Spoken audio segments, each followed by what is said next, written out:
So morning everyone. So I'm not going to be walking very fast today because there isn't a lot of pathways this way where you get good lighting, and if you walk that way it's really chilly and you get a lot of wind noise.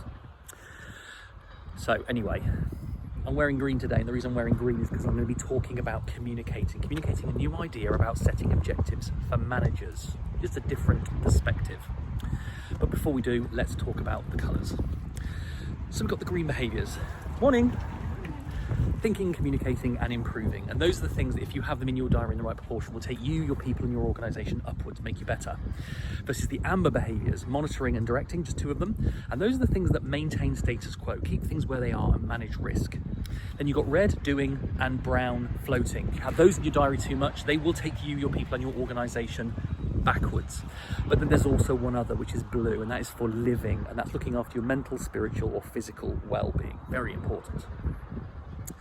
So, this thing I wanted to talk about. So, we often hear organisations say that their most important asset are their people. And one of the things that struck me from my time in the city, really struck me recently actually, was that a lot of the objectives that our people get are objectives that are cascaded down from the most senior level. And I wonder whether that's actually correct. Because if you think about it, well, this is where I looked at management anyway, when I was a manager, is that as soon as I started managing people, my job was no longer to do the job I used to do. It was about managing people to do the job I used to do. And that was about ensuring that they were in a better place, that they were looked after, and that they were enabled to be able to do that job better. And you'll hear things from people like Richard Branson, who will say, I don't agree that my job is to look after the customers. My job is to look after my people, because my people, if they're in the right place, will look after our customers. And so if we were to kind of cascade objectives down, that kind of enforces or encourages that the objectives from the very top are very target focused around sales results or revenue or cost reduction or whatever.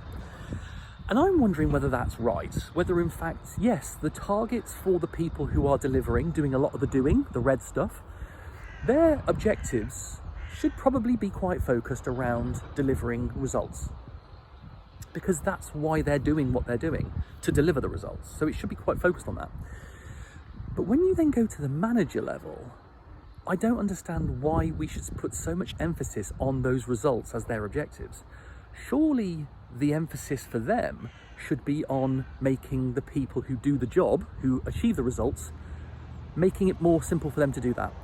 So why would the objectives of a manager not be ensure your employees' well-being is at a certain level, and whatever that measure could be? It could be, ensure that the number of days of absence taken due to well-being issues is less than 5 a year.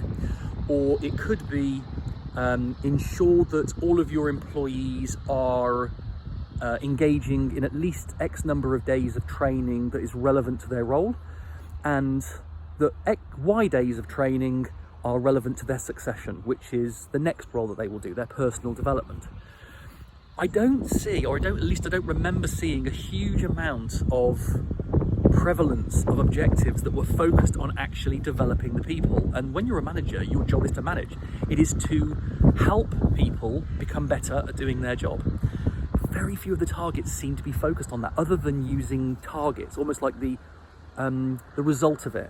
If you've done all those things, then the results should get better. But there's many ways of improving the results, and some of them aren't very good. You could work all your people to death, and that would give you bigger results. They wouldn't be sustainable, but it wouldn't be the right way to do it. So that's my idea. Thinking about your senior manager's objectives, and about making them about looking after your people, developing your people, nurturing your people. Give them targets around that are measurable and correct, and see what happens to the ultimate results that your people deliver. Just a simple thought. Love to hear your reaction to that. In the meantime, have a great day. Have a great weekend.